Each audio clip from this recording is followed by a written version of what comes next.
Hi, everyone. Good timing, good evening, good morning.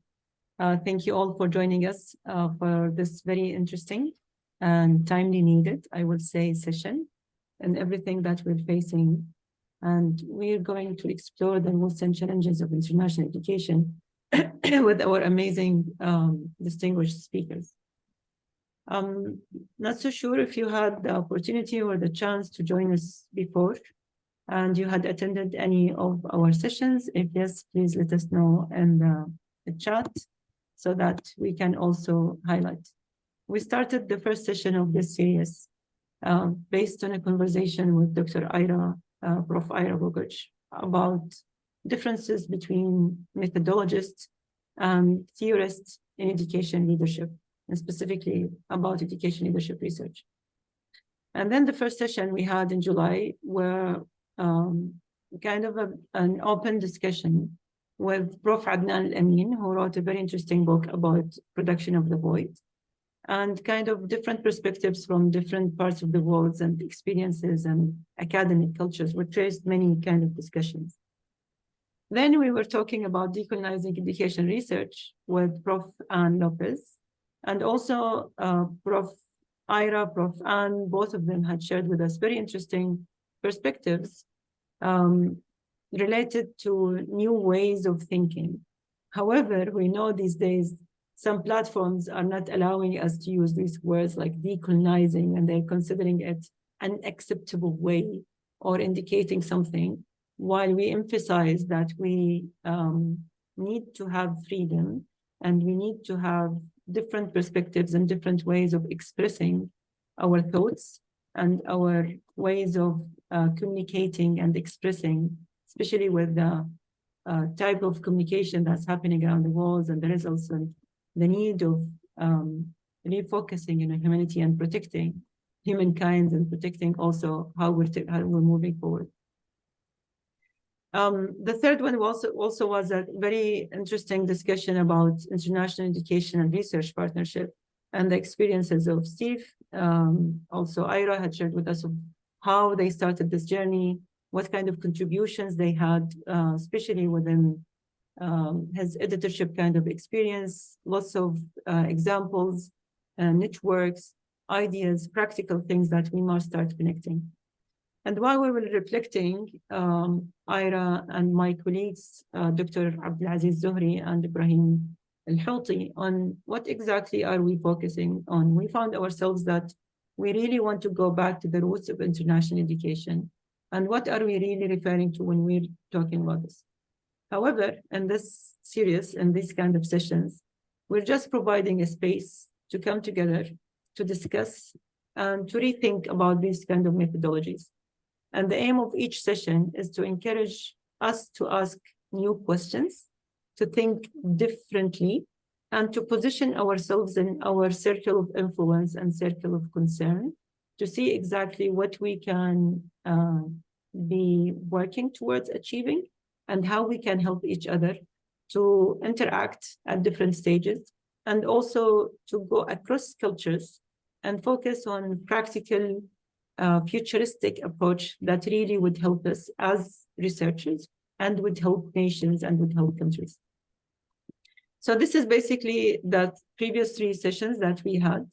For today, we have a new format. If you had noticed in the previous ones, we only had Prof. Ira and one of our guests to be having this kind of dialogue with the facilitation of our moderation. But today we wanted to have a different perspective and different format. So we have our amazing speakers with us. We will be introducing them shortly. And they will be sharing with us about their perspectives, about their insights. Then each one of them will be helping us in asking each other questions and talking about their perspectives, experiences, international education. And when we talk about international education, it's interesting just to start how we're defining it. So are we talking only about comparative kind of research? Are we talking about international higher education? Or we're talking about international schools?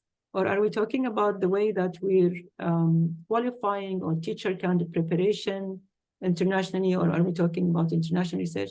What kind of aspects are we referring to? And how are we dealing within those kind of practices and experiences? And when we look at the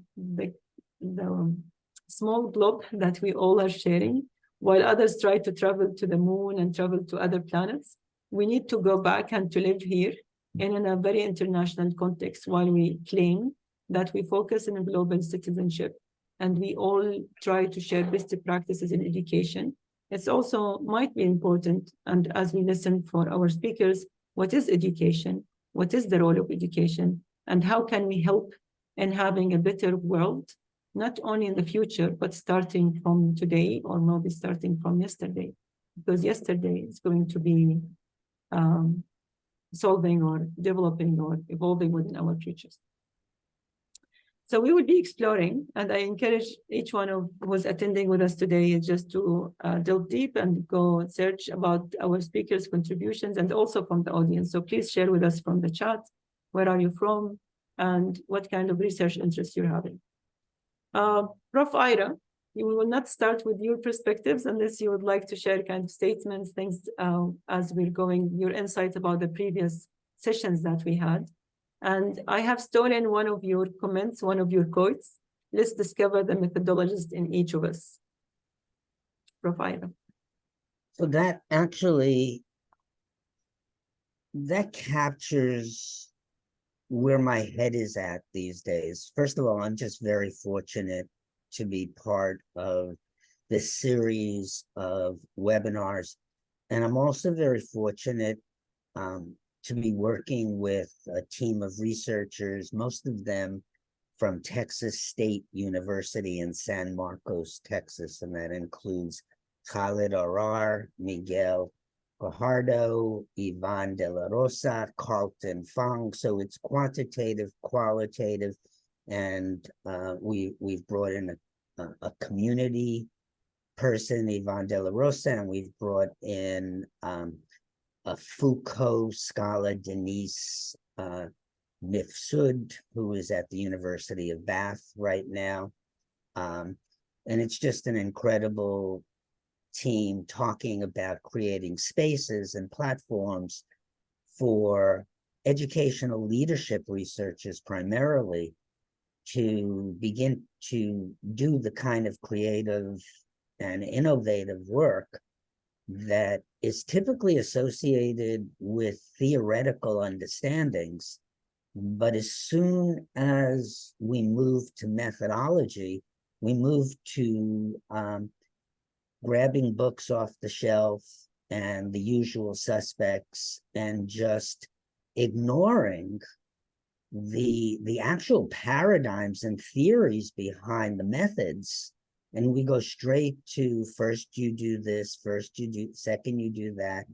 And it becomes a matter of convergence, whether it's, doing testing statistical significance through comparing averages, or whether it's going from codes to thematic analysis. We're essentially ignoring the complexity of the world in which we live in.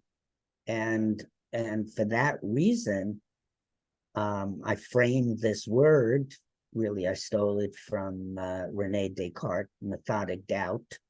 And it's a kind of allowing me to bring skepticism to methodology. I don't consider myself a methodologist, and yet I think all of us need to embrace methodology and connect it to the theories we're talking about in new and different ways, and stop doing what we've been doing for years. So these webinars have just introduced me to fabulous people. Adnan El Amin, that book, The Production of the Void. Now it's in Arabic, and so I couldn't read it, but the book reviews and everything Rania has taught me about this gentleman, and just to listen to him talk about why Arabic research has gone nowhere. And he brings the same kind of anger and dispositions that I have. So it was really good to share with him how we see educational research and what we think it should be doing. Ann Lopez is just doing incredible work all around the world, in which she's connecting her Jamaican roots to decolonial efforts. And she is rethinking both theories and methods. And it's just to listen to Ann Lopez is a delight. And then in that third webinar, when we brought Steve Jacobson, who just won last week, he won the Lifetime Achievement Award in the field of ed leadership for his work with leadership preparation and district partnerships. And he was housed his whole career at the University of Buffalo. So it's the State University at Buffalo. And he had practical, experiential work in so many different countries that he was really able to explain to us, you know, how you have to be persistent and how you have to go after, you know, people who you want to work with and collaborate with. So we've gone in a direction, and now, just as Dr. Rania has said, we're circling back to the roots of the question. And I think, so if I have any statement whatsoever, it's as an educational leadership researcher who has always defined every concept, every theory that I've worked with. I look for what could be otherwise, what's contingent as well as universal, and how context matters and how a historical perspective matters.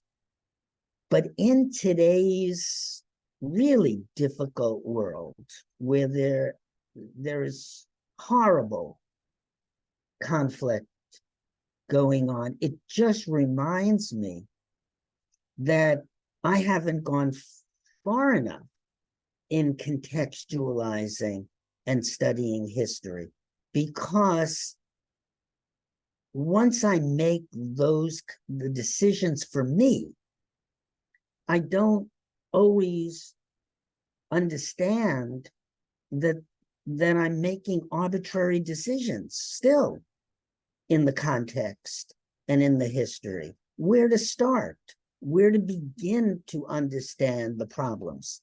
And I think that that these sessions and what will be said today will really help me understand better how I want to proceed methodologically in the field of ed leadership. So thank you all for accepting the invitation to come today.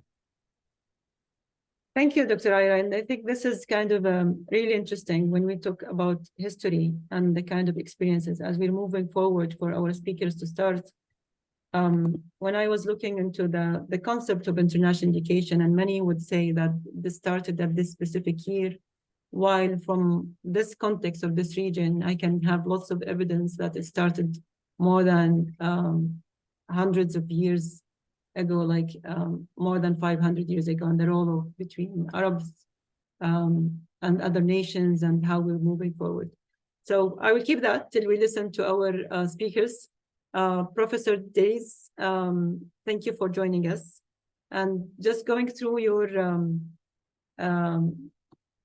bio that you shared with us, and having, you know, like your background grew up in Sri Lanka, came to United States, and your experience with having of this kind of diversity of racial, ethnic conflict. And we're talking about conflict these days. There are lots that we're looking forward to hear and to learn about your experience, about your perspective. And you're working currently in Florida Atlantic University Department of Curriculum and Instruction. And we are sure that you will share with us lots of your contributions and to know more about your work. Prof. Delis, floor is yours.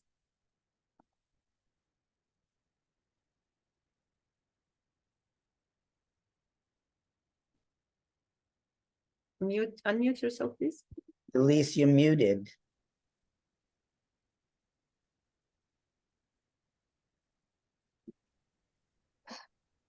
All right. Thank you, everyone, for inviting me to present here today and to share my thoughts with you. I hope I have something useful to contribute. I will say that here in the United States, I identify myself primarily as a multicultural educator. And this work is influenced not only by the multicultural history of the United States, but also, as I noted in my bio, my experiences growing up in Sri Lanka. I came to the United States as an adult. So in many senses, I am very transnational in my identity and in my thinking. So as I approach education, I have always seen it as political. And so in this particular context, I want us, as we think about international education, to actually interrogate the purpose of international education, right? Why do we engage in it in the first place?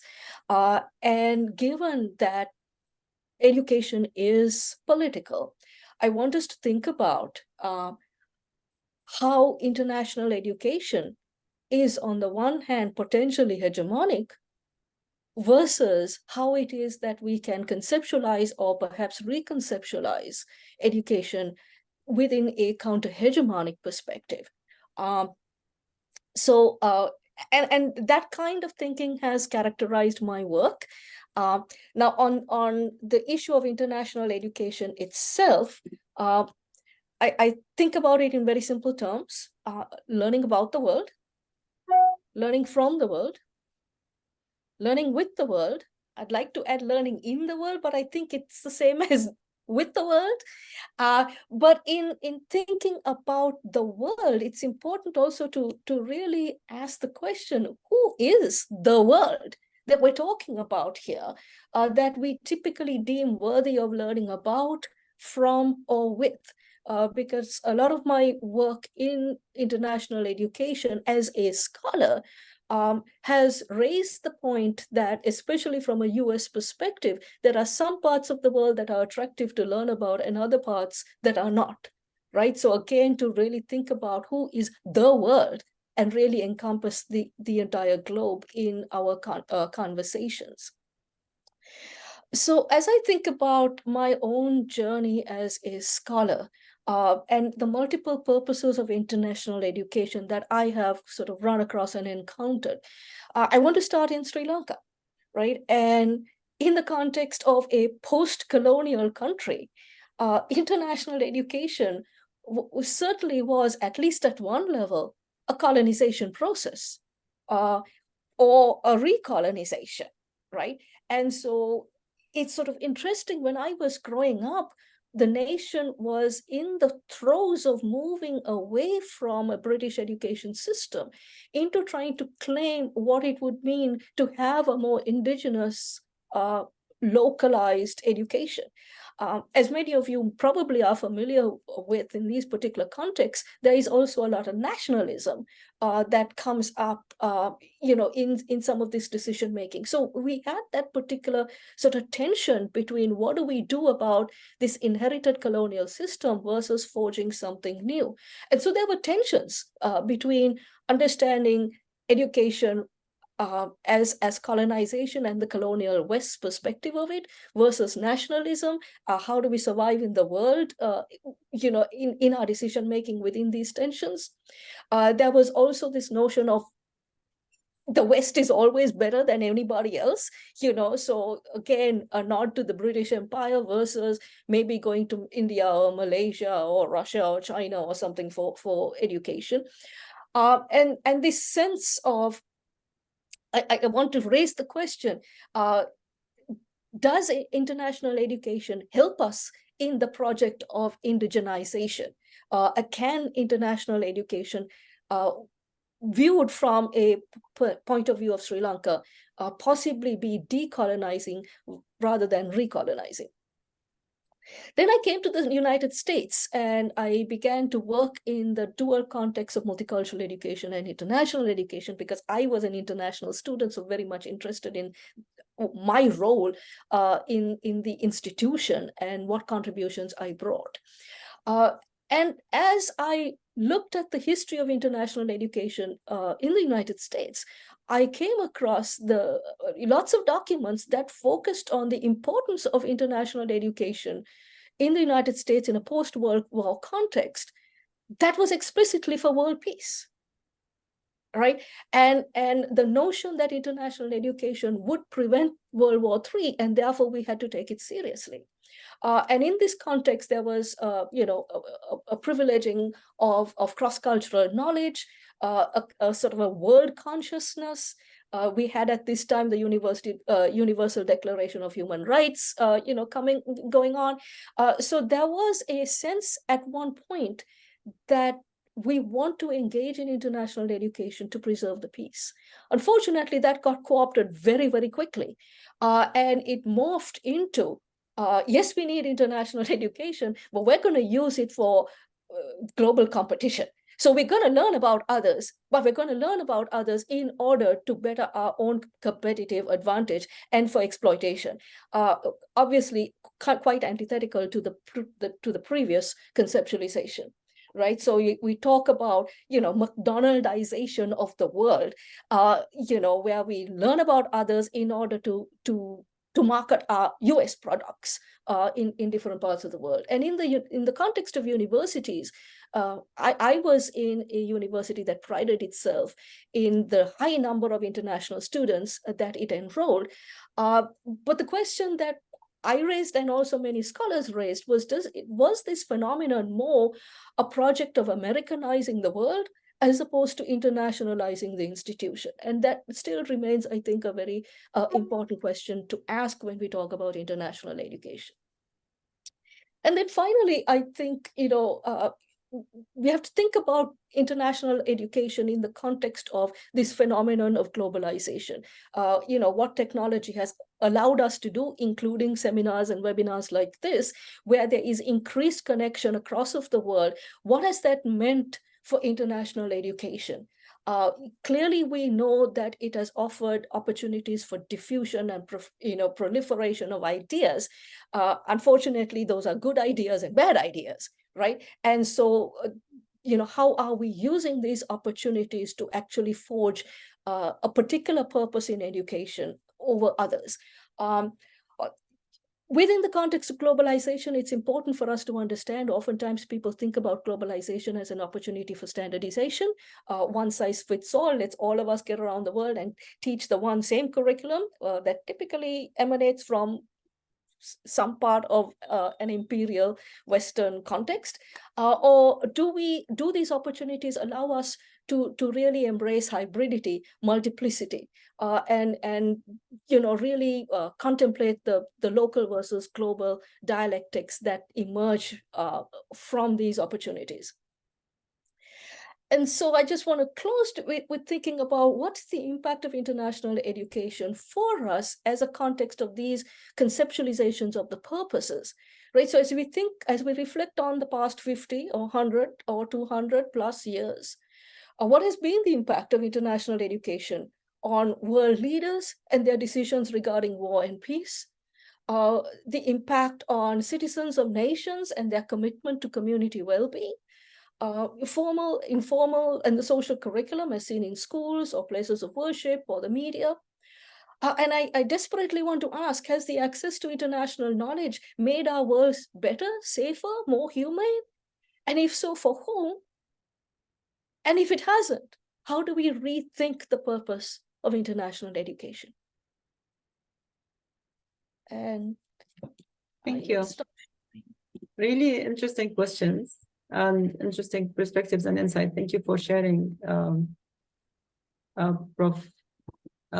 Within those kind of what is exactly. And it's interesting, you know, like if we can start and focus on how are we defining this concept of international education? Is it only access for the English kind of knowledge, or is it really international knowledge that we know about different nations and about different countries?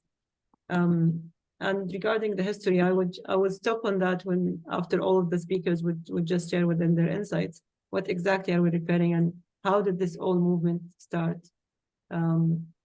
Thank you. That's really interesting, and thank you for sharing those questions. Prof. Hamza, Dr. Hamza. Yes, Dr. I'm here. Hamza, Okay. we thank you for joining us. I know it's late in Hong Kong. And we really appreciate that you're taking the time and sharing your insights. And I hope that we will not keep you stay late. And you can tell that from the bios Dr. Hamza had shared with us, his research interests include intercultural education and higher education in the global South, decolonization. Again, this is something that we're all talking, and also Prof. Delis had mentioned regarding that. His books, we really recommend them to go and explore them in depth. And we are so pleased to have this opportunity to listen in person, virtually, to listen to you, Dr. Hamza. The floor is yours. Thank you very much. Really appreciate it for chance. And I'm glad I've listened, to the perspective of Professor Elise. Very interesting actually. Because she started with the question is, I mean, what word is Dina, word of learning with and from? So that's very important. Well, speaking about education itself is very political. I always like to emphasize that claiming to be apolitical is the most political act there. So my point is that first, I would like to address five main points. The first thing, since my work, my research is about epistemology and how we come to develop knowledge itself. I think I would like to start by kind of like problematizing the very epistemic and the ideological underpinning of the concept itself of international education. What does international mean? I mean, based on my work, I think the international may sometimes, in some cases, imply or imply this reductionist perspective to intercultural dynamics and power imbalances within education. I mean, when I look at the word international and some of the work I tend to read, sometimes international simply describe the situation itself, but may not necessarily and effectively capture nuances taking place within, the realm of terrain of student mobility. Um, um, so when we think about international, would we consider, for example, people coming from Indonesia and going to Saudi Arabia to study religion as international education or not? So I think, and I agree with Professor Delis that there is a preoccupation, there is a hegemony in terms of knowledge itself on defining what international education means. That's why whenever I write, I try to distance myself, and I would use the word de-link. Well, de-link is a word that is used more often in deep learning studies, mainly by Walter Mignolo. So I try to de-link from the mainstream and dominant perspective. So to sustain a more localized, situated process of knowledge production about education. Yeah. So my this is the first point is what do we mean by education? And I think international again is very still breather. I think you would agree with me that when you're looking at a lot of job specification, a lot of universities will emphasize that preference will be given to candidate with international experience. So there's all this is my second point that there is this binary of the local or the national and the international, which is often interpreted in favor of the international. I mean, I'm not particularly interested in the differences in terms of the local international, but I'm more interested in the political construction of these differences and how they are understood and how they are mobilized. to kind of push and advance certain agendas and ideologies and not the others. So my third point here again is that international might be understood as this movement from the south to the north. And again, I think it's very important for me to define what I mean by the global south, because there has been a lot of critique about the global south, because decolonial scholars are critiquing the basis that they are reproducing the same binaries that are there in Western, narratives, that we talk about the global south and the north, and these themselves, they are very inaccurate characterization of world affairs. Well, I understand this is the case, but again, the global south is not a geographical location. Well, yeah, it's kind of so that but it's not. It's a status of disposition. There is a south in the north. I mean, U.S. is probably the most northern country, we'll say, but there's of course there's south in the north. So I think we have to move toward the south as a concept that conceptualized and frames this position and subordination. Here, what do we mean by international in the global south? I think, in my opinion, and I have seen a lot of cases, a lot of initiative toward international education, even in my country. I mean, I'm from Morocco. For them, how they understood and how they make international to mean is more about westernizing more than internationalization. The very fact they will bring some people, I mean, for the sake of diversity. I think diversity itself is a very problematic notion, because diversity is an adjective. Well, I know it's a noun, but I'm just saying it's adjective because it describes. I like this metaphor. We have a table and we have a chair. So we have different people from different countries. Well, this is diversity, but it doesn't say anything about the power imbalances taking place within that table. I think that's why I think I'm not the kind of scholars who would hide. I mean, the inclusion and diversity, because for me they don't make sense much. At least the people in the global south. So in Morocco, for example, a lot of this is a sense of branding. They will say, okay, this university offers international education, or this school, but I understand what they mean. That it's called. I think I call it, and I'm working on this chapter called selective internationalization. They would not involve people from all over the world and present them to be international. So I hope sometime we'll have this conversation with people in some university in Morocco and explain how they define internationalization, international education. Is the very fact to bring some people from Spain and France, because we're still dependent on France, because is the previous colonizer, and we still speak French. So for them, maybe this is international. But how about bringing people from the Cameroon, from Ghana, from Sri Lanka, from Nepal? Would not be that international enough. So we have to interrogate what do we mean by international, and who are the people who present to be international or not. So I think this is very important. And the fifth point is that I would urge people in the global south. This is what I found. This is what ACME. This is what makes sense to me. Was relevant to my own experiences, to redefine what the international education means to them. I think they have to conceptualize and exercise international education in ways that serve their needs, their condition, and their aspiration towards the development of the country. I do see that a lot of resources. I think, for example, Morocco is spending a lot of money on education, but at the same time, they are simply importing theories from France or other places without really giving much attention to the context where these theories may be implemented. I understand that certain theories can be very impressive, very profound, very nuanced and rigorous, but at the same time, they may not be framed in certain ways that serve these contexts.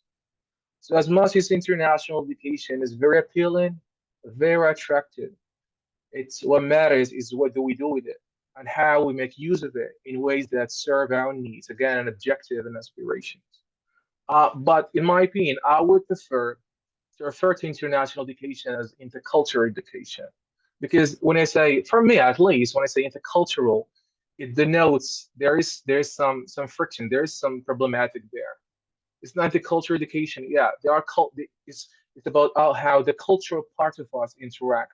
When we use culture, culture is not this shared traditions or norms. No, it's more than that. It's knowledge, it's identity, is ontology, it's epistemology. All these things interact within the classroom and build the classroom. So we have to see also how our own perspective in making use of international education contribute to redressing the imbalances that there are in the world. I think if we are to have international education, it has to be fair, just, and very much inclusive.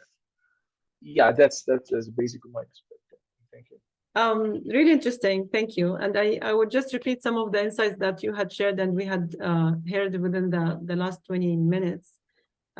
Your focus on the terminology, and correct me if I'm wrong, like the words that we're using regarding global south, global north, or this kind of people coming for this, or how we're defining education, this is really important. Another thing is the mindset. So when we're talking about, like bringing even people from different backgrounds or different kind of coming context, if I have the same mindset or I'm bringing the same following, like literally what others are, am I really bringing international perspective, or is it something the same? And borrowing or bringing theories out of context without understanding even the history, as Prof. Ira had referred. So I need to understand the context and the history and why did it happen. So really, really amazing insights. And I can't wait when you start asking each other, because this is the format, just introducing for our, whoever had joined us late. The speakers are presenting their insights, but also we will be expecting that they will be challenging each other and having different insights and different perspectives. Joanna, we're getting more and more excited within those kind of experiences and insights. And as we're having from higher education and different cultures, different continents, we're also now coming to K-12 kind of experience. Coming from New Zealand, living in Qatar, having different experiences around the world. And I love how you describe yourself like practitioner at the heart, curiosity and values around equity, inclusion, and those kind of trendy words that, like we use, but we really want to see how they are implemented. You specialize in leadership development, coaching, and leading bilingual professional learning designs for educators. I will leave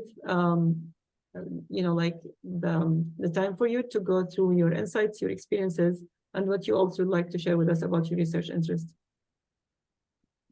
Thanks very much, Rania.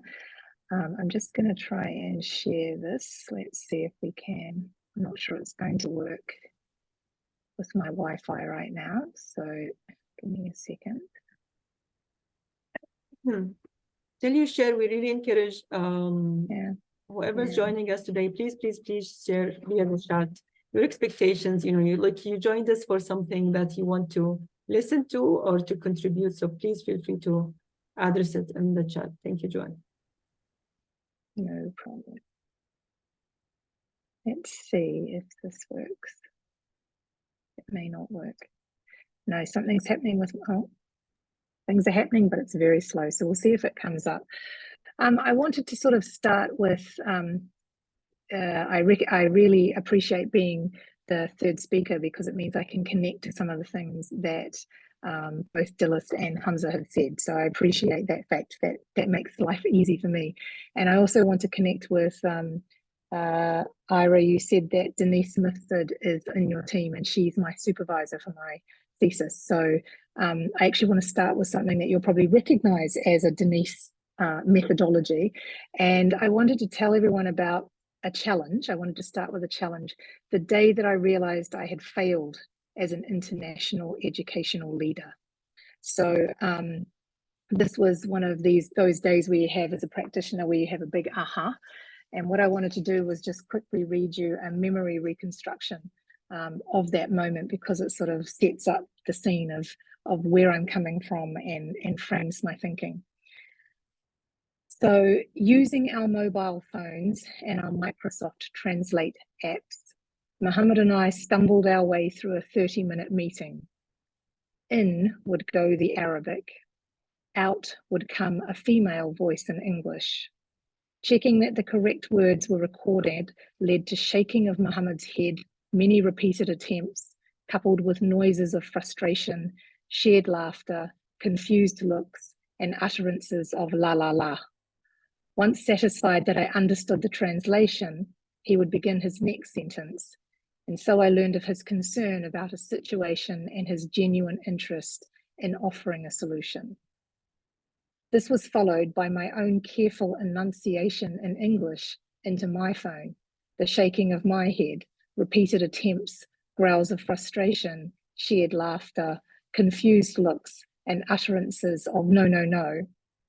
From Mohammed's final input into the Microsoft translator, the robotic voice told me that he was thanking me for my time and he was grateful for the opportunity to share his ideas with me. So this is something that happened in February 2019. And it was actually the first time that Mohammed and I had been able to engage in a professional discussion directly with each other in the 3 years that we'd worked together. So what wasn't captured by the translator was this sort of gift that he gave me, where it really sort of highlighted the power of inclusion and equity of ideas, how we could engage in deep professional dialogue, despite the fact that we didn't operate in the same languages, how we could collectively find solutions to educational challenges.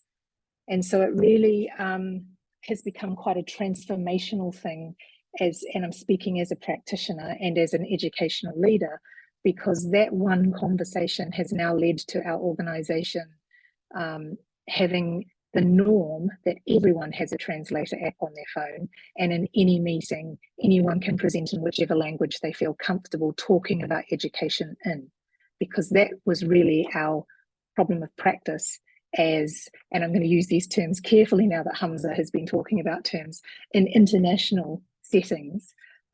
What does that mean when he and I couldn't communicate one-to-one? We needed the translator app, but it really has become this transformational practice, and it's that has really led my thinking and my research, I guess, because I've worked, and again, Hamza, I'm really interested in how you're going to unpack this. I've worked in both local contexts in Hong Kong. I was in the local Chinese system. I work in an international system in Qatar. I've worked in my own country in both Indigenous and more westernized notions of education. And so really it's from that experience is what I've come to learn, is that we have this westernized notion of what is effective education. And I know that Dilys has talked about this idea about one size fits all. And what my experience has shown me is that in some cases we ignore, in worse cases we reject, that there could be alternative versions of education. So within the country I'm from, you know, there's an Indigenous form of teaching and learning that is completely wiped away and was ignored for many, many, many years. And when I'm now in Qatar, the same kind of thing, where Indigenous or local forms of teaching and learning, ways of knowing, are also marginalized. And so this has sort of been my experience as a practitioner. And what I'm really interested in as a practitioner is how do we fuse these ideas of Western ideas of education, because there are some good things in there, and how do we elevate and bring together any local ways of knowing and teaching and learning, so that we can really create something that's this fusion of effectiveness for the students that are in our classrooms. So that's sort of where my interest, I guess, has been growing, and it's really trying to work with my own problem of practice of how do I work with an international team. So I thought your idea around diversity, Hamza, was really interesting, because I've been intentional about my recruiting to bring people from different parts of the world to be able to have diverse voice, to be able to really start unpacking what do we mean by education, what do we want as outcomes for our students. So I've also been working with WISE, who are the World Innovation Summit for Education. There's a group that's looking at global leadership capabilities. And we came up with a framework a couple of years ago. And the work that we're currently doing, that we're presenting next week, is really looking at how you lead for deep transformational change. So how is it that we're going to change these educational systems? And I think the takeaway for me is really leveraging collective power of our ecosystems. And by ecosystems, then it becomes much more inclusive, not just of educators, but also of economics, of community groups. How do we leverage all of that so that we have contextually specific education models, so they aren't international or local, but they're contextually specific, that are really working to meet the needs of our students, and also help us think about the purpose. And I know that Hamza was talking about purpose as well. And Dilys, what is the purpose of the education? What outcomes do we actually want? Because that's often contextually specific, right? So that's sort of where my framing comes from, I guess. And the questions that I'm really interested in exploring are around how we as educational leaders intentionally leverage that diversity so that we can actually go across languages, across cultures, and have deep educational conversations, even if we do speak different languages, even if we think about education in very conceptually different ways. How do we leverage all of that to be able to create models that are effective in our context? Because I think there's a danger in us thinking about international as some kind of big, as Dilys said, sort of a one-size-fits-all. I'm much more interested in leveraging the context and the knowledge that's there, and then creating these educational models that are going to help our young people, deal with the complexity that's coming for them. So that's really where I'm at, and that was all I really needed to be presenting to you. But I'm really interested in hearing how we can think more carefully about some of that terminology, and think about how we can use our own experiences. The reason I shared my experience is because that's where I recognize the problem of practice, and that's when I started unpacking, some of these educational challenges given the experience and the different situations that I'd been in as a practitioner and as an educational leader. Thank you, Joanna. That's really inspiring, and sometimes just highlighting the need of all of us just to think about these kind of small, inspiring aha moments that might change the whole concept of our practices and how we're moving forward. As we're moving towards the kind of discussion and the questions that you will be raising, and you all had emphasized regarding the history, the language, even the way that we're communicating with each other, the language we're using that to communicate with each other, that's also important. Either are we relying on those kind of AI tools or the new ways of that would help us to kind of use another language or to overcome the kind of barriers that we're facing. But it's also something that you had mentioned regarding the students' needs. Are we really identifying the students' needs, or are we aiming for something more than that, that would help us really to build, invest on those kind of capacities, attributes, unleashing the potential, thinking differently, and seeing what exactly we can do to have a better today and a better tomorrow. So going back to the purpose of education, and that's interesting when parents would select international schools or prestigious kind of higher education because they just want to have or assume that it's going to be a better opportunity for their children. Is it a market? Is it an industry? Is it a perspective? What is it? I know that there are many questions from that. Ira would ask you, I would encourage you to lead the kind of questions between our speakers. And while you will be also highlighting and commenting, I'm also challenging whoever is from the Arab region here, if we know what was the first international practice of international education in our previous centuries. Do we know about this? Do we know books or research that had highlighted this as we're claiming that we're addressing?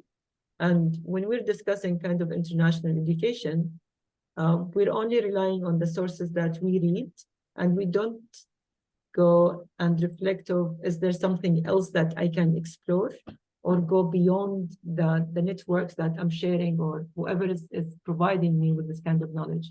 So I'm sure that we have lots of resources out there that we don't know about, and it might give us a better understanding of how to communicate and how to develop our educational offerings and opportunities. Ira. Just on that last point, if we could go around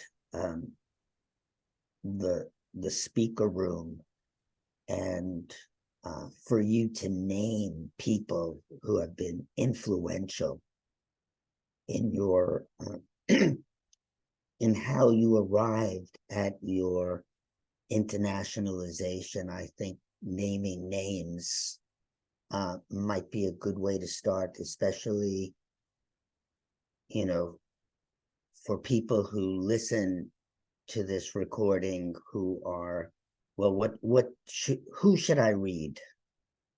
So why don't we start with a simple question? Who should we read? Who do you read? And who do you recommend that we read? So I'm gonna start by answering it first and just say to you, as soon as I heard the phrase educational conversation from Joanna, I thought of how important for me the writings of Gert Biesta are. That he makes it clear in his philosophical perspectives that he's writing as an educator. So that for me becomes the entry point into anything that I'm going to write. How am I bringing the educator in me to the piece of paper? So anyone who would like to start, we don't have to go in order again. And can I add to that, Ira? I'll jump in. So another piece that made me start thinking about the way I'm thinking is Andy Hargraves wrote about collaborative professionalism, you know, and this whole idea about we can all collaborate together. But I had to look at it critically because it recommends that, you know, we can all work collaboratively and have these mutual dialogues that are very deep, but that doesn't work where I am. That's never worked in the international settings I've been in, because the experiences I've always worked with people who speak different languages. So I think there's two ways to look at it. What you just said, making those connections, and then another way is here's something that's being presented, which if I was in a predominantly Western way of working, might work. But then because my context is so different, it doesn't work. And that actually is where some of those questions come from. So maybe it's also about who would we critique in terms of the educational thinkers and writers that we're looking at. Interesting. As you're going forward with the suggestions, there is a request from the chat if you can write down the names of the books or the scholars that you had mentioned, so it would be easier for them to follow. Dilys, Hamza? So I'm going to answer one of Ira's questions, and which is who are the people who have influenced me.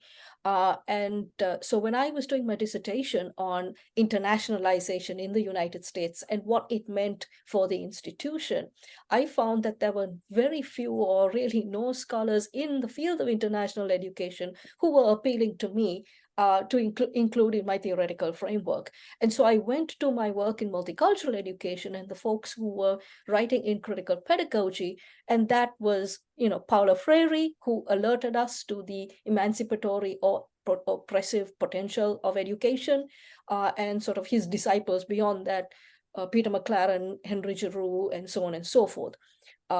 Also within the multicultural scene in the United States, someone like Carter G. Woodson, who highlighted, for instance, in the book titled The Miseducation of the Negro, highlighting how education can be used in abusive ways was instructive. So that got me talking about, is the work that we're doing hegemonic or counter-hegemonic? And obviously my experiences coming from a colonized country was instructive in the fact that this goes on all over the place. Someone I would recommend reading for me would be Nell Stromquist, and I will put that in the chat, who has critiqued globalization in effective ways.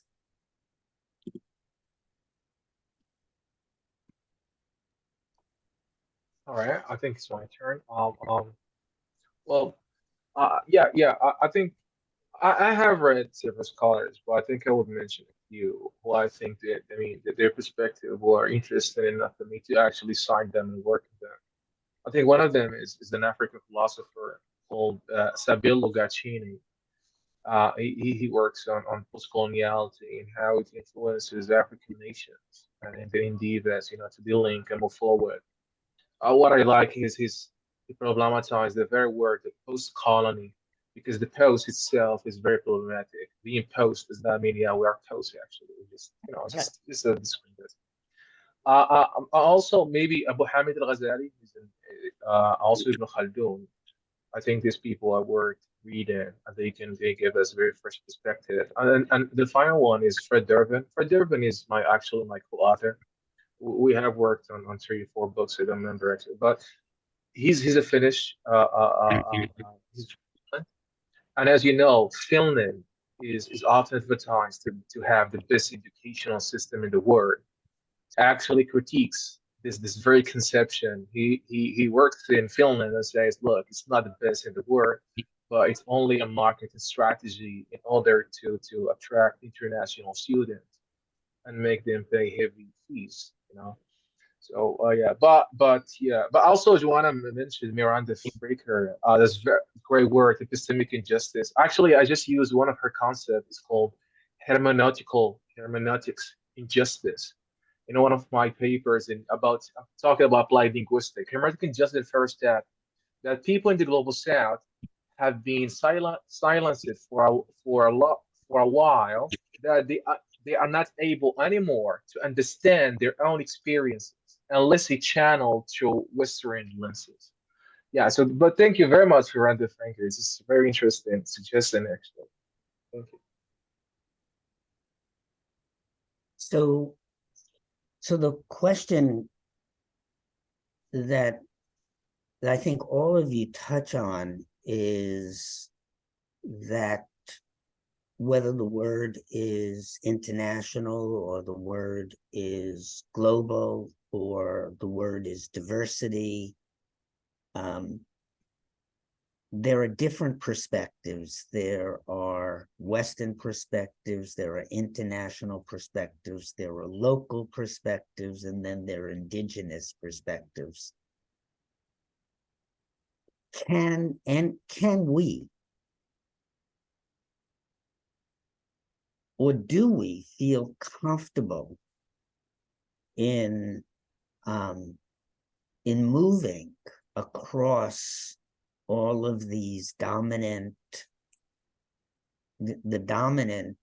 meanings, the accepted mainstream meanings, and move to either our own meanings or critical meanings or indigenous meanings or local meanings, and what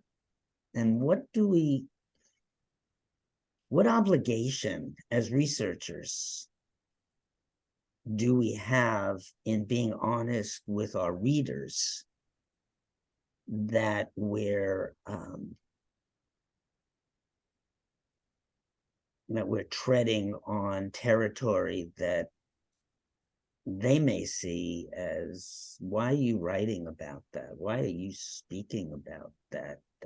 And obviously this question is coming from my personal experiences of being questioned about things that I say and write, and people,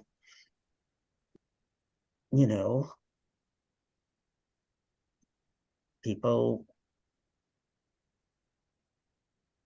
think in identity terms. Sometimes they think in group terms. Anyway, I'll stop because it's a rambling question that I can't really phrase well. So I apologize. So that's the beauty of those kind of questions. We're just thinking of it and asking others to help us to rephrase it or restate it, re-emphasize it. Well, that's why I love you, Rania. Because you help put into context what I don't know how to say. And so you know. So we have a question, or is that an answer, Yuman? Well, can I first hear from Speakers, yeah. Delise and Hamza and Joanna? Just make sense of what I was trying to say, and then Yaman will call Not on. fair.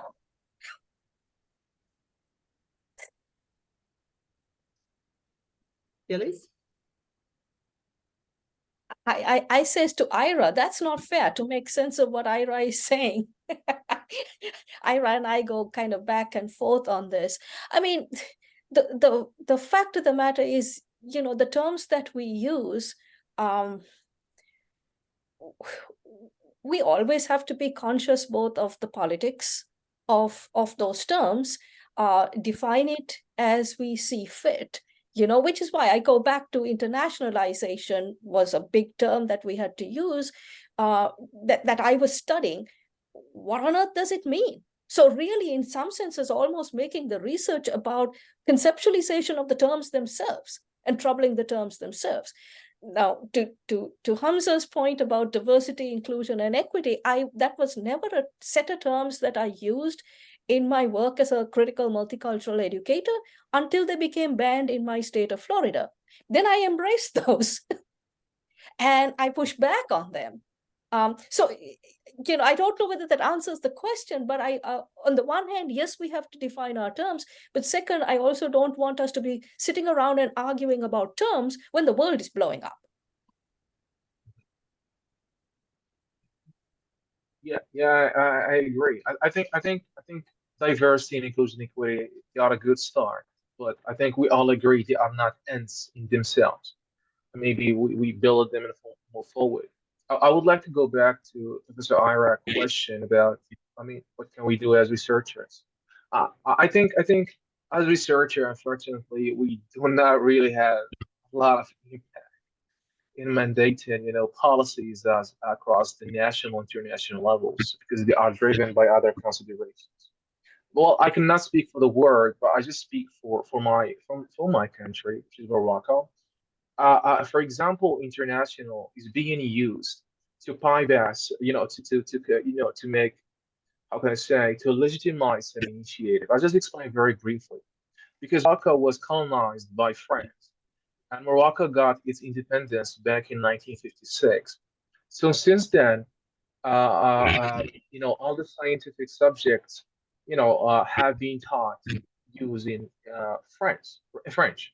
So now, a lot of people are going out in the streets and protesting against, the crisis in educational system.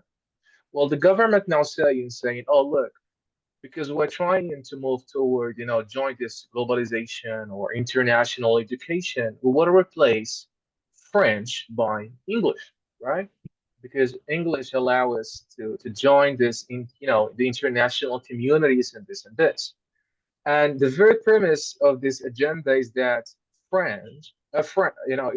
it's a colonial language, while English does not have a colonial legacy in the country.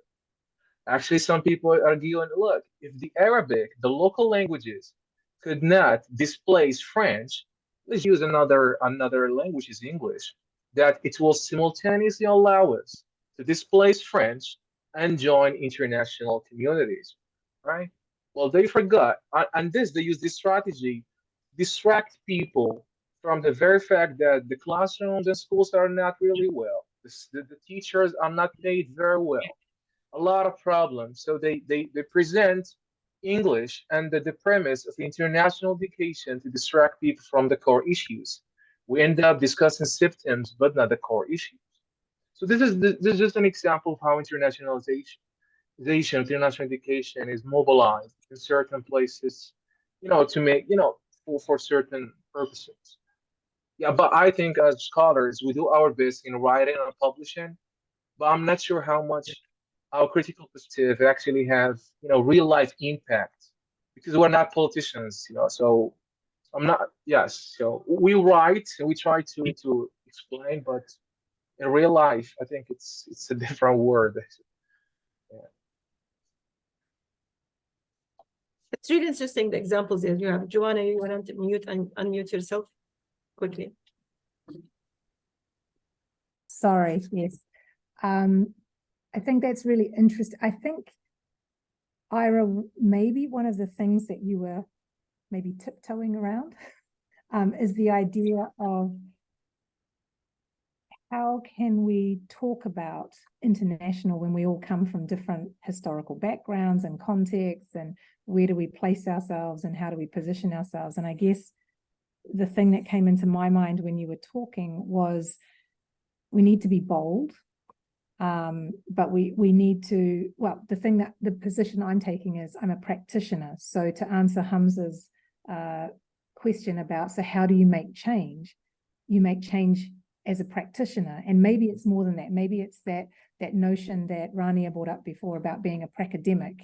It's looking at your own problems of practice as a practitioner, and maybe that's easier to do in some contexts than others, and try and unpack some of those problems of practice, and at the same time look at the language we're using, look at the definitions we're using, and just keep trying to unpack and unpack.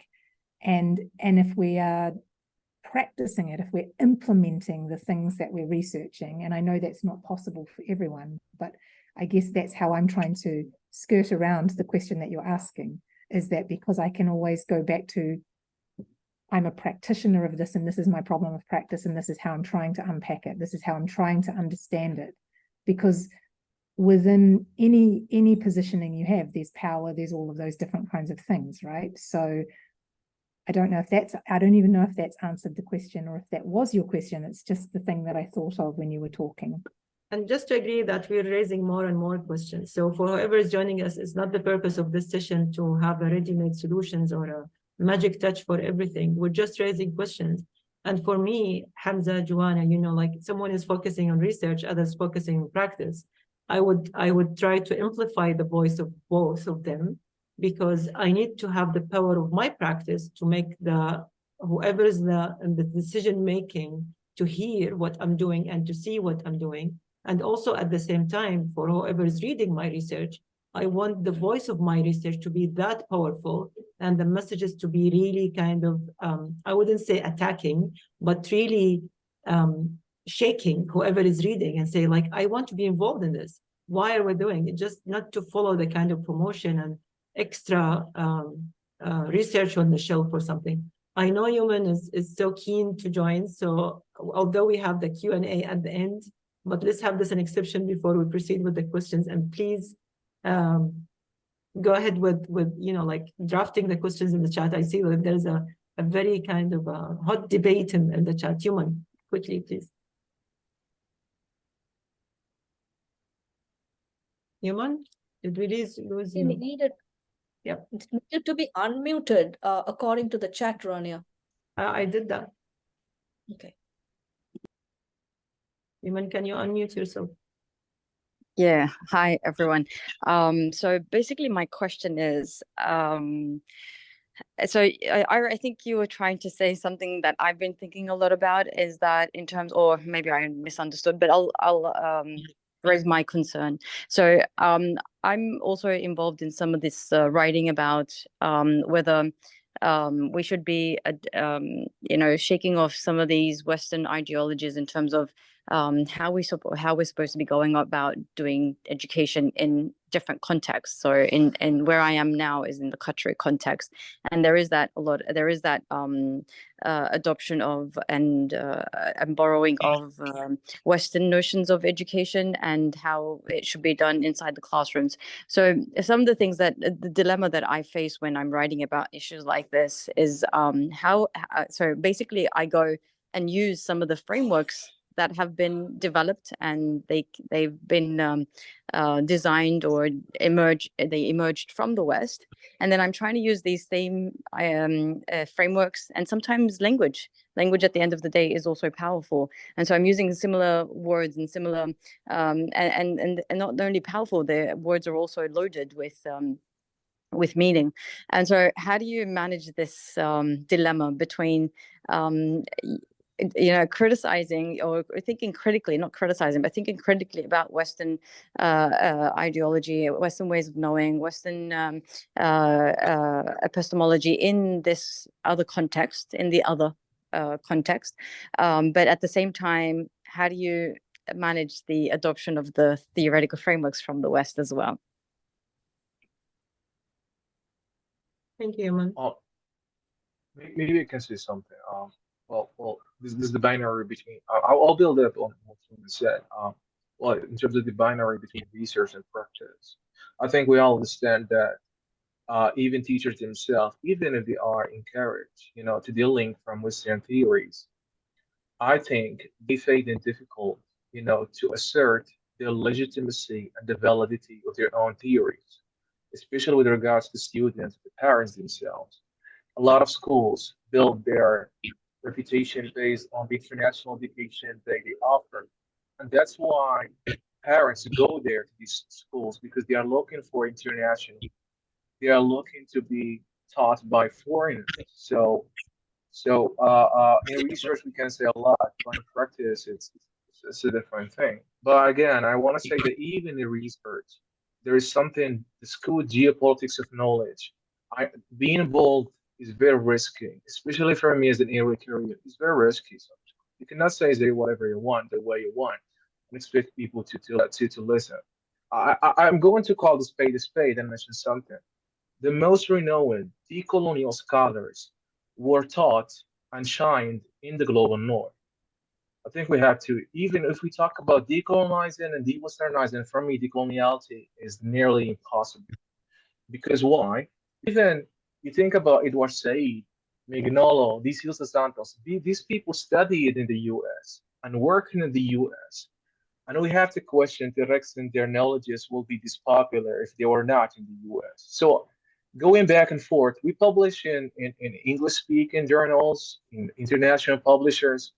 So I think we only work through some emphasis and we're trying to speak. At the same time, when I write a research, I don't say, oh, teachers should do this, should do this. We're all conditioned by certain limitation and we are trying to survive within them. So I think most of the time, both teachers and scholars are trying to survive within this neoliberal academia. So, yeah, we can say much, but the reality is different at this moment. Just allow me to comment on this, Hamza, because like one of the Arab Muslim scholars is Dr. Majid Arsani Kilani, which he had studied history, and also he had spent some time in the United States while he was studying PhD. But what we have done, what he has done, which I really admire, and I try to also think and try to read more about his work, is the methodology that he had designed for himself and the position that he had put himself. So he wanted to understand not only what he had read in the books, but also he had worked with the people and went beyond the media to understand what is exactly this culture that he was exploring. And then he went back to the origins and the classic, let's say, books and resources of the Arab and Muslim culture and tried to compare, criticize, and developed his own method of how he voiced his new approach or his new kind of concept. While we're trying to have those kind of theories and frameworks, unfortunately, with all the systematic reviews I have done, although they are limited, unfortunately, most of the scholars would just only use the term and try to put it in a context, say that I have explored this, which is irrelevant. And it's for me, I don't even know why did they do the study and how is it coming, to have an impact. If we go back to your Gilly's, one of your questions, what is the impact of this kind of international education and how are we really achieving this? Sorry, I just go. Well, it's very challenging. Sometimes we don't know. I think, yeah, there are, power imbalances are so adamant that I don't know if we can escape them. I think all of us, I mean, I have publish a lot about decolonizing. But at the same time, I write in English and publish in journals in UK and US. What can I do? I'm trying to survive. So I don't know. I mean, yeah, I mean, words are we all say decolonizing, decentering, Western, but I'll tell you something. One reviewer one time in my article told me, since you write about decolonizing, why don't you write your works in Arabic, which is my mother tongue? I replied to him, if I write in Arabic, you would not know me. I could write wonderful scholarship, but because they are in Arabic, nobody will read it. Nobody would know that I exist. So as much as we're trying to decolonize, we are working within the condition that the Western world has assigned to us. Even we speak decolonization, we are being, we decide some censorship that we have to talk about certain things in a way to appeal to certain people. So I don't know. I think it's just a dilemma that we cannot escape. So, but if you ask me about the local, I don't know. I don't know. I think it's up to that's why I refrain from telling teachers what to do. I think I'm a scholar. I have some theories. They can be good or bad, and I leave that gap to teachers because teachers themselves are epistemic subject. They can think for themselves, and they understand their context better than I do. So they can make use of my own theories in ways that make sense to them and to their students. I cannot give a theory and say people in Nepal they have to use it this way. Well, I don't know the context, so that's my opinion. Yeah, I think that's a really challenging dilemma to be in, right? Yeah. So I have a team that is bilingual, and I'm always encouraging them to be writing in Arabic. And I guess when you said that we wouldn't know you, I think you're right, because the way you conceptualize education when you're using Arabic as your language to conceptualize is very different, and it does look different, sound different, come from a different perspective.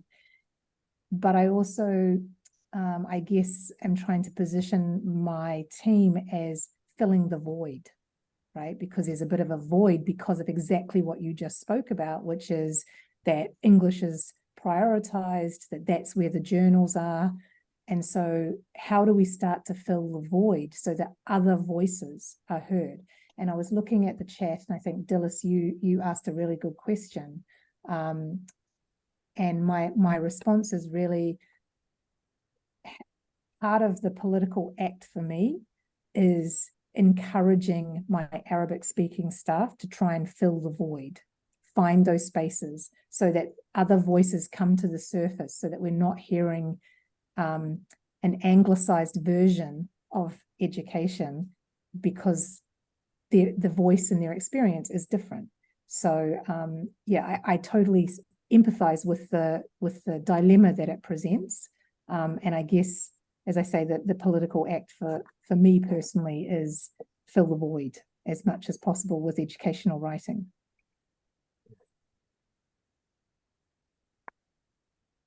Elise, you want to jump in? I think this is what we're talking about, is the hybridity and the multiplicity that comes within the context of globalization, right? We shouldn't be so upset that we can't wrap this up neatly and package it, that there are these tensions. It's the tensions that are going to facilitate greater and deeper knowledge. We don't necessarily need to resolve them, one and the same. And so I wouldn't apologize for writing in English, because on the one hand, the people who I'm trying to convince are the ones who are reading in English, right? So there is that one piece there as well. I also think that, more recently, I've been to some conferences that explicitly, for instance, invited Maori researchers to help us learn about decolonizing research methodology. Really, I'm trying to understand and unpack, those ideas and how that happens, and so on and so forth. So I'd like to think about international education as a counter-hegemonic decolonizing process, where we learn from groups that can teach us, rather than just folks who kind of spout the status quo or the party line. And if I can add also, because there was a question regarding publishers and this kind of industry, I think journals, publishers, they need to consider either adding an index or something, how this connect to the context, or having resources or references that is relevant, or how to connect it to other kind of voices. And it's also our responsibility, because I know that the H index, the impact factor, all this kind of industry is connected to the English language in specific, but also at the same time, we need to keep voicing our own experiences for both sides, so that instead of defining international schools or international education and they immediately shift to the language of instruction and say, let's start with English, let's have also our up-to-date resources that would provide this kind of insights and really knowledge that people would find it practical and connected to what's happening in the world. And also to emphasize, and this is when we're talking about the roots of international education, when we're talking about Zoom, who had added the translation later on during the pandemic, but there was no function, for example, or no words for Arabic or specific languages, and they kept updating. So it's about the demand. It's about what exactly are we trying to emphasize and ask others that we need this, and this should be part of the discussion, or a seat next to the table, or something that instead of just saying, no, unfortunately, I cannot affect, or I cannot do it. We're running out of time. We're having around 8 minutes. I know that we have raised lots of concerns, and many of them we were discussing about history and about the way and the methods that we're doing. It just also, as we had started about reflecting on our own practices and what we are trying to do. So even if we start with those small changes, that is going to be kind of a snowball effect and snowball technique, so that we would have more and more people coming on board and starting saying, let me think about this and change. Ibrahim, I think you want to add something, and Ira, please, as we're wrapping up. Hello, everyone, and thank you so much for this lovely discussion. I would like, first of all, to apologize for being late, just finished from work at the university. Rania asked me if I would like to be part of the conversation, and I sent to her on a message. I don't feel that I have enough power. However, when it's come now about, it feels like you're fighting. You're not discussing, Ibrahim, what's happening here. When it's come to writing in English or publishing in English journal, maybe in UK, or I get the idea about, it's not about the language, it's about the content. So as a researcher, it doesn't mind if I publish in Arabic or in English or in German or in Chinese. It's depend on the content, how you are presenting your ideas, how you are presenting your thoughts, how you are choosing the topics. And I think this is much important to how, in order to decolonize methodology and research, this is part of the process. It's about the content. It's not about just referring to their own reference. No, I have my reference. So usually my PhD, lots of my reference was in Arabic. This is the usual thing. My research is about Kuwait, Qatar, and Bahrain. So in most things, it should be in Arabic language. My resource, my reference, my newspapers, all of these things. So it's not about language, because there are some people who write in Arabic, publish in Arabic journals. However, they are colonized, all in the same methodology, the same ideas, the same thought, and also the idea of criticizing these taboos when it's come to leadership or teacher training or best practice or international education. If we take it for granted, here we are part of this colonize of education and education methodology.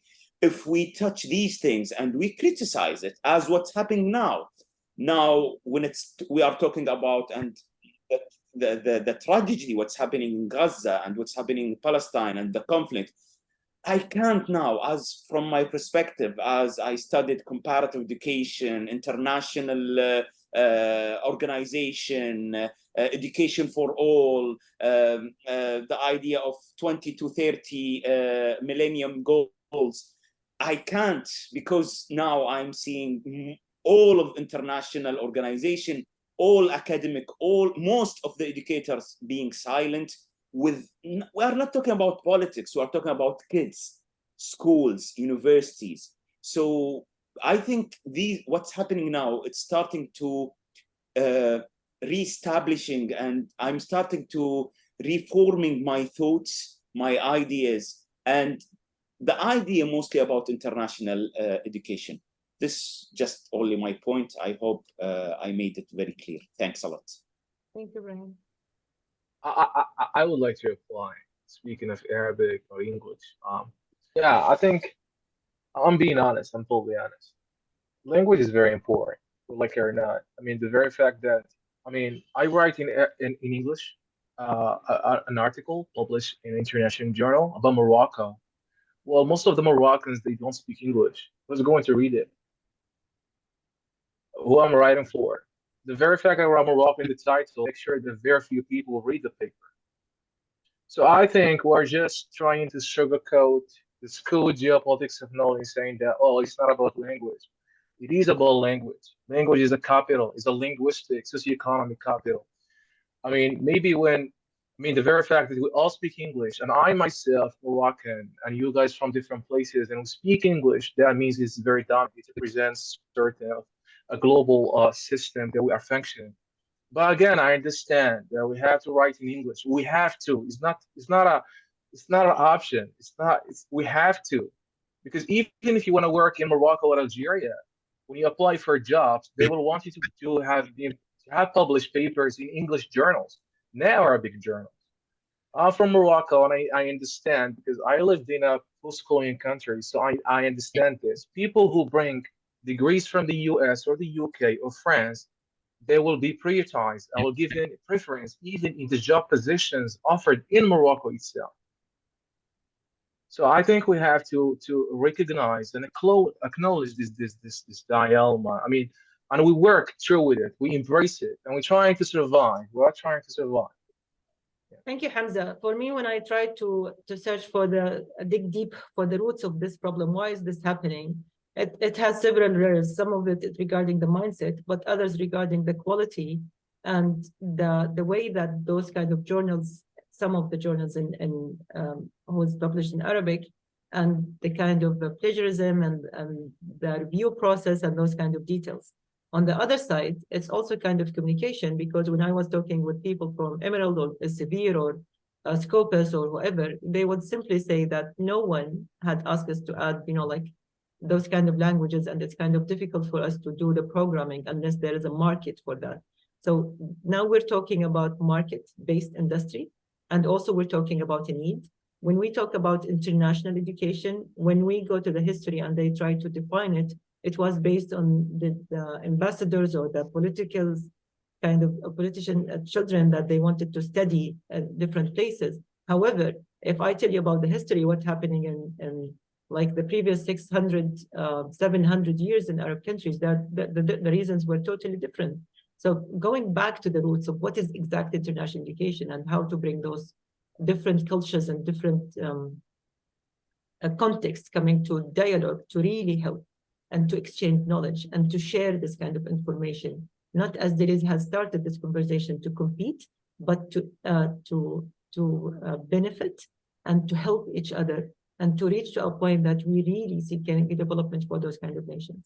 I know that we're running out of time. We have to wrap up, like if you want to end up with 1 minute each, Ira, unless you want to have something else to end the conversation. I really do think that each of us can walk away from this webinar and do something different. I mean, and from my own experience reading Maori scholars, how they weave in phrases and concepts that don't exist in English, and they put it in the text. Sometimes then they'll put a footnote and try to explain it.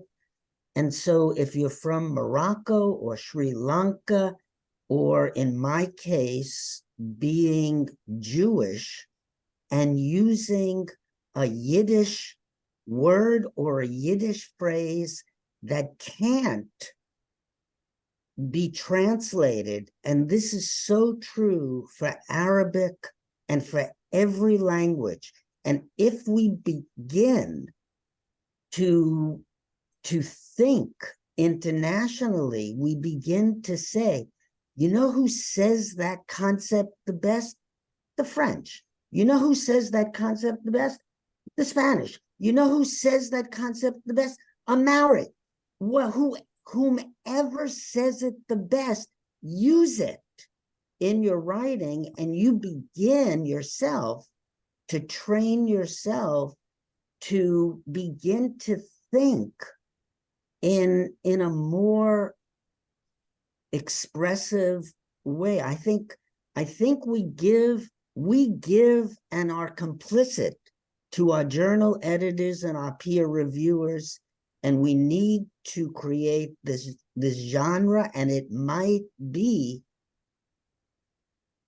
95% in English to get it published, but get that 5% in another language in there, because they say it and think it better than in English.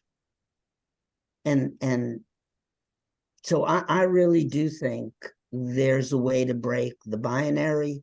There's a way to break the lingua franca. There's a way to break all of these structures and still survive, because everything that Dr. Hamza said was so important.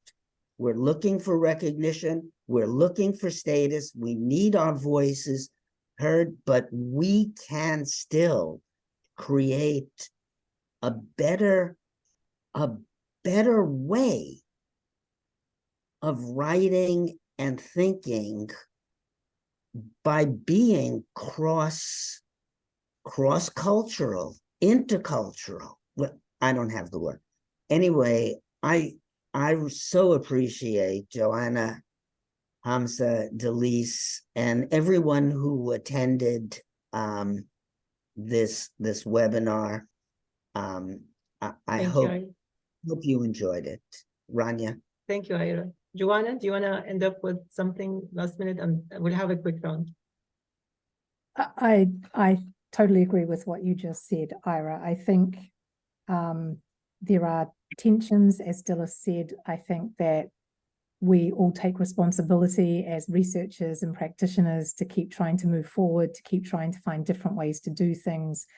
And yes, it might be a small piece of what we do, but eventually my hope is that we can create these fusions and, as you said, ways of discussing these things that aren't just one perspective, that we're bringing in all these different perspectives and really trying to dig into what it all means. So thank you for that. I really enjoyed this. Thank you, everyone. Thank you, Joanna. Phyllis? I was just going to put it in the chat. I'm hoping that we use our position of privilege as scholars, writing as we do, to center the current context that is distressing all of us. That we find ways not to be scholarly bystanders, but as people who remind folks who read our work as to why our work and our writing is relevant and could help in understanding and addressing the need for peace and humanity in the world. Thank you, Denise. Hamza? Yeah, thank you very much. We're very, very excited. Although it's almost 1 a.m. here, but this was totally worth it. It was very, very exciting, and I appreciate the perspective of Professor Ira, Professor Delise, Joanna, Rania, everyone. Very, very useful discussion. Thank you very much, and hope to see you again soon. Thank you, everyone. Ibrahim, final thought before I conclude? Thank you so much. Thank you. So personally, I learned a lot and enjoyed every single thing. Then there's kind of a hot debate and discussion that we had raised with all the challenges and all the questions. And as always, in every single session we have, those sessions are not to have ready solutions, because that will take us back to square zero, square one. It's just that we're trying to reflect and think differently. Maybe the answers would be of writing in English and having videos or something attached to it to explain it in Arabic. We have lots of ideas that we can think about, or solutions of how we can disseminate and share those kind of findings. But going back to what is international education, when we're talking about, is it connected to a specific language? Is it way beyond that? Is it about diversity? Is it about the technology that we're using? Is it in K-12, higher ed? What is it that we're referring? And what is the main aim of having those? And for parents or whoever is watching and listening to this, when we're selecting schools, we also have a voice. And we want to see and observe what our children are learning and how we're engaging with those schools and making a kind of a valid contribution to make sure that we're also addressing what is our need from having an international education. There are lots of things that we can discuss, especially now when everyone is having this kind of debate regarding technology. X platform is saying that we're not allowed to use X, Y, and Z of specific words. Or another platform, they just have algorithm to silence us, but we still have the power of voicing our needs and voicing our experiences in different ways. And this kind of movement would continue regardless of what is the current situation in any country that we will be listing, who's facing a conflict zone or a war or a devastating situation. But it's also those kind of discussions that would give us hope that we need to continue. And there is a light everywhere that we're going. So if you're not seeing the light, be the light that you want to spread around everyone who's around you. I'm sure that all of our participants, thank you for joining us, and whoever will be watching us, there are lots of questions that we will continue to raise, and lots of tries and lots of ways that we will be keep trying and keep exploring. So I hope that we will keep exchanging ideas and to see different ones. Our next session hopefully will be around mid of December or something soon we'll be announcing. And we are trying to explore social media and kind of methodologies and the impact and the influence that we really have. So stay tuned, and thank you, everyone. Thank you.